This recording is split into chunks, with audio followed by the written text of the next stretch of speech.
الحمدللہ والصلاة والسلام علی سید الانبیاء والمرسلین وعلی آلہ وصحبہ ومن تبعہم بإحسان الی یوم الدین۔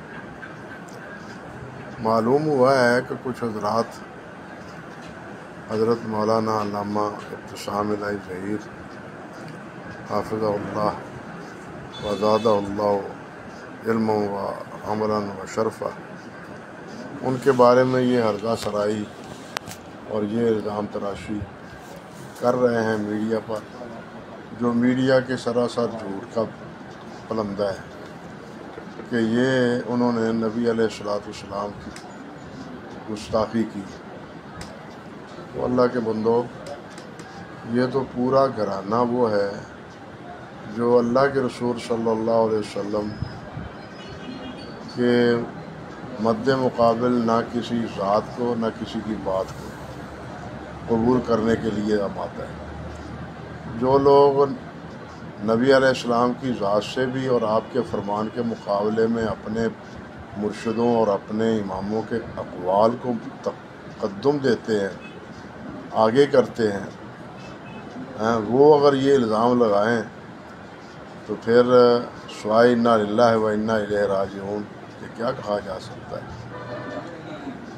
حضرت ہمارے علامہ ابتسام صاحب کسے معلوم نہیں کہ حضرت علامہ احسان اللہ ظہیر رحمۃ اللہ علیہ کے فرزند ارجمند ہیں، جنہوں نے اپنی جان کی بازی صحابہ کرام رضوان اللہ علیہ مجمعین اور نبی علیہ السلام کی عظمت کے حوالے کی عظمت میں اپنی جان کی قربانی دے دی۔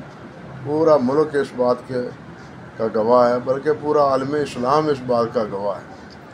اب ان کے کسی گھرانے کے فرد کے بارے میں، اور وہ بھی علامہ ابتسام صاحب حافظہ اللہ کے بارے میں، جو ماشاءاللہ صاحب علم ہیں، صاحب عمل ہیں، ان کے بارے میں یہ ہرزہ سرائی اور یہ جرت سوائے جھوٹ کے پلندے کے اور جو سوائے کذب بیانی کے اور اس کی کوئی حقیقت نہیں۔ بلکہ کوئی بھی اہل حدیث سید الانبیاء صلی اللہ علیہ وسلم کی گستاخی کا تصور بھی نہیں کر سکتا۔ اور یہ گستاخی تو وہ کریں جو بابوں کی بات نبی علیہ السلام سے مقدم جانتے ہیں، بابوں کے درباروں پر حاضری دیتے ہیں اور اللہ سبحانہ و تعالیٰ کے دربار کو نظر انداز کر دیتے ہیں، جو اللہ کے ذریعے اللہ کے راہ پر قربانی کرنے کی بجائے جو جانوروں کو اپنے بابوں کی نظر اور منت پر قربان کرتے ہیں اور ذبح کرتے ہیں۔ یہ گستاخی تو ان حضرات کی ہے کہ جائے کہ مسلک اہل حدیث کے بارے میں یہ بات اور یہ تصور کیا جائے کہ جناب ان کے فلاں فرد نے گستاخی کی ہے۔ اللہ تعالیٰ اس گستاخی کے الزام کو خود ہی اس کا مداوع فرمائے، اور اللہ تبارک و تعالیٰ اپنی مہربانی سے جھوٹ بولنے والے اور اس قسم کی الزام تراشی کرنے والوں کو کیفر کردار تک پہنچائے۔ ایسی چیزوں سے سوائے شہرت حاصل کرنے کے اور کوئی مقصد نہیں ہوتا۔ جو لوگ ایسی بات کرتے ہیں وہ حقیقتاً اپنے حواریوں کو اکٹھا کرنا اور اپنے حواریوں کو جمع کر کے ایک جتھا بنا کے ملک میں انتشار اور فتنہ اور فساد برپا کرنا، یہ اصل میں ان کا مقصد ہوتا ہے۔ نبی علیہ السلام کی گستاخی کا کوئی مسلمان بھی تصور نہیں کر سکتا۔ اللہ سبحانہ و تعالی ہمیں آپ کی عظمت اور آپ کے مقام اور مرتبے کا جھنڈا ہمیشہ بلند کرنے کی توفیق عطا فرمائے۔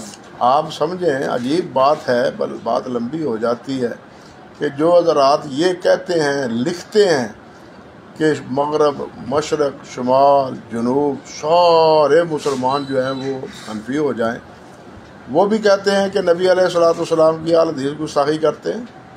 اور اہل حدیث تو کہتے ہیں کہ ہر مسلمان محمدی بن جائے، نبی علیہ السلام کا فرما بردار بن جائے۔ یہ کہتے ہیں سارے مسلمان حنفی بن جائیں۔ گستاخی یہ کر رہے ہیں نبی علیہ السلام کے مد مقابل، یا اہل حدیث کر رہے ہیں جو نبی علیہ السلام کے فرمان کے مقابلے میں کسے باشد کسی کے فرمان کی حجیت کے اور اس کی اہمیت کے قائل نہیں ہے۔ اللہ سبحانہ و تعالیٰ اس قسم کی جسارت سے ہر مسلمان کو محفوظ رکھے، اور اللہ سبحانہ و تعالیٰ اس قسم کی کذب بیانی کرنے والوں کو بھی کافر کردار تک پہنچائے، تاکہ ملک میں انتشار کا یہ لوگ جو ہے نا وہ باعث نہ بنے۔ اقول قولی ھذا استغفر اللہ لی ولکم ولسائر المسلمین۔